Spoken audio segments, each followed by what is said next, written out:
akan kita bahas pada pagi ini adalah ayat 185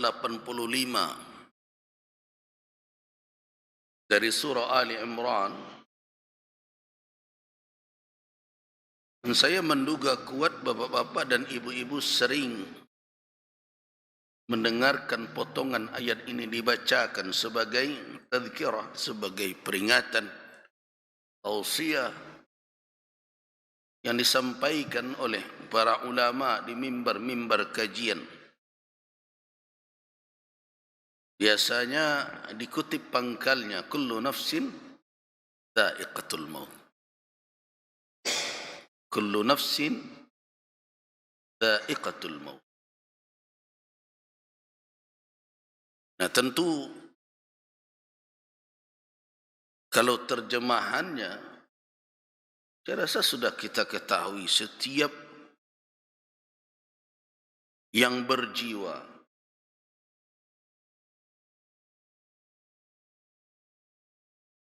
Allah Subhanahu wa ta'ala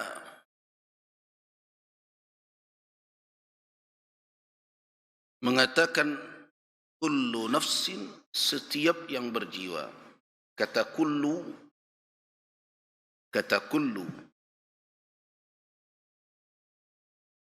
adalah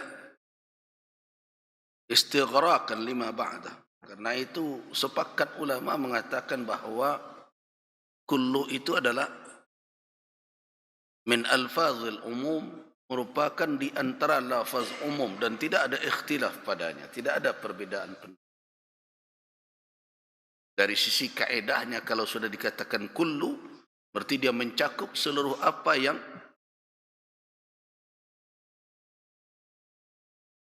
ditunjukkan oleh kullu tadi, yaitu kalimat sesudahnya. Jadi kalau kullu insanin, ya setiap manusia, jadi meliputi seluruh yang disebut manusia. Begitu juga kalau dikatakan kullu rajulin, berarti meliputi seluruh yang disebut dengan rajul, itu jenis laki-laki. Karena itu kullu, jami' itu kata ulama memfaedahkan al-istighraq, mencakup seluruh apa yang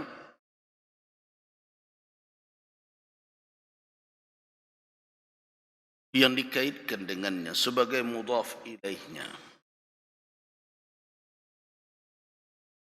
Nah, cuma kaedah itu ketika diterapkan, kata nafsun itu kadang dipergunakan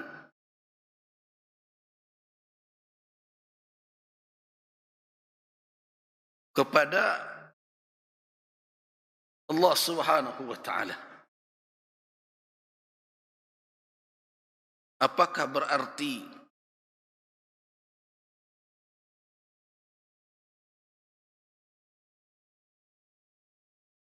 berarti kemudian Allah Subhanahu wa ta'ala dihinggapi oleh kematian?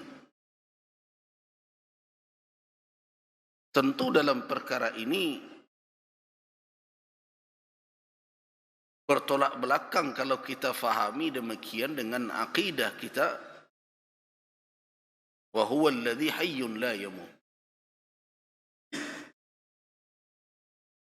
Allah Subhanahu wa ta'ala maha hidup, la yamut, dan tidak dihinggapi oleh kematian. Bahkan maut sendiri adalah makhluknya. Maut itu adalah makhluknya. Makanya nanti setelah seluruh makhluk mati, maka maut pun mati. Sehingga tidak ada lagi kematian di surga dan di neraka. Kenapa? Tidak ada lagi maut.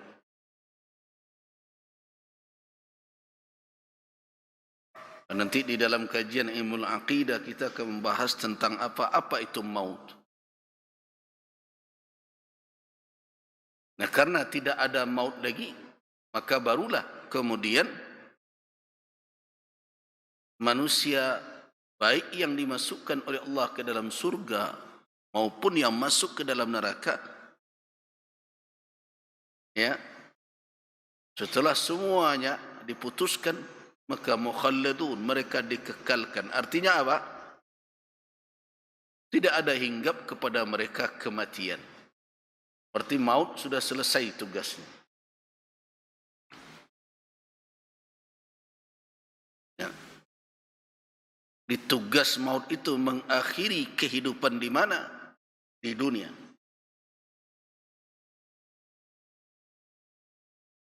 Maut itu adalah ciptaan Allah Subhanahu wa ta'ala.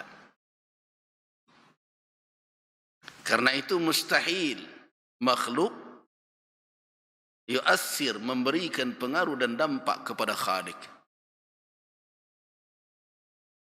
Jadi kalau ada orang ini menemukan bahawa Allah Subhanahu wa ta'ala juga disebut dengan nafs, itu bukanlah bermakna bahwa Allah dihinggapi oleh kematian. Kenapa? Karena ketika kullu diterapkan, maka setiap yang umum bukan berarti berlaku secara keumumannya, secara keseluruhan. Karena bisa jadi umum yang dimaksud itu adalah umum yang diinginkan oleh Allah Subhanahu wa ta'ala. Jadi umum yang dimaksud hanya umum yang diinginkan, ma aradahu Allah.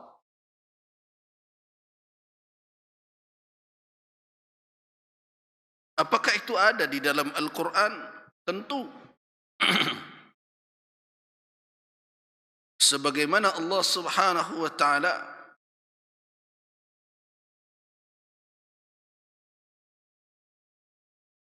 menghancurkan sebagai hukuman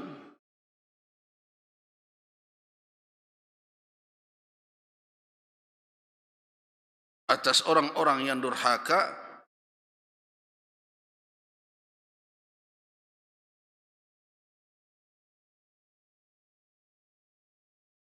akibat dari perbuatan mereka, Allah Subhanahu wa ta'ala menghancurkan seluruh apa yang di langit dan di bumi. Bukan berarti langit hancur ketika itu. Allah Subhanahu wa ta'ala menghancurkan segala sesuatu.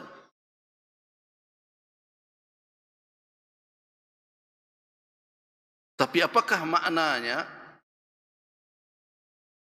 bahwa langit pun hancur ketika itu? Tidak. Jadi